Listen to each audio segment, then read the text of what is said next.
when you look at this, when you go down and look at the stats offensively, it's not incredibly impressive, particularly through the air.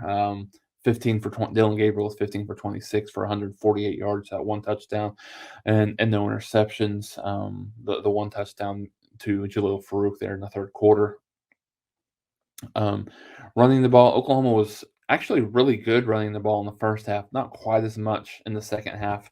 Um, Obviously, Eric Gray was out for a good portion of particularly the third and early on in the fourth quarter with a kind of dealing with a lower leg injury. But obviously, we saw him got back in and had that wildcat touchdown run. But 18 carries for 89 yards for him overall, 182 yards on the ground.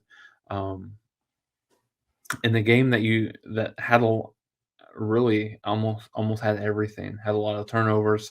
Had a special teams touchdown for Oklahoma. Had Michael Turk just really punted well. Probably his best game of the year this year, just in terms of punting.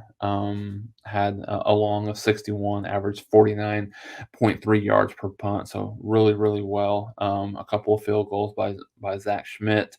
Obviously, the special teams touchdown, which was a really good call early on in the game. I think right there to take a little bit of the momentum and the crowd out of the game, so to speak.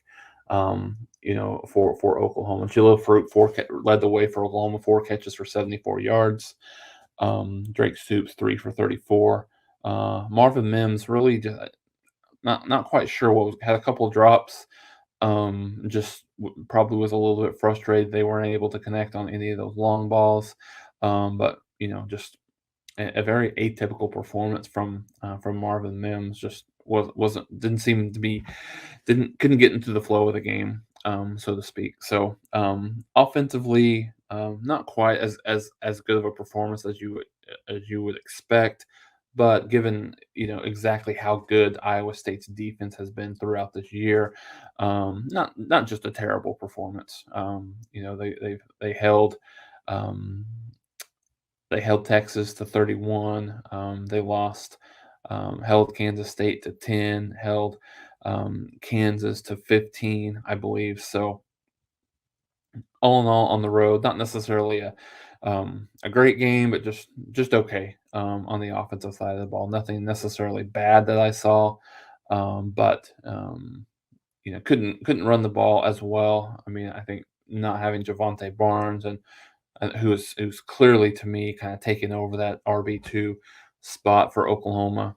And not having him, he was out due to a sickness from what I've heard, and so he wasn't available. Didn't even make the trip, from what I understand. So Oklahoma, didn't have him, and Marcus Majors just probably not quite the same back uh, that Javante Barnes is, but still, offensively, you did enough to win.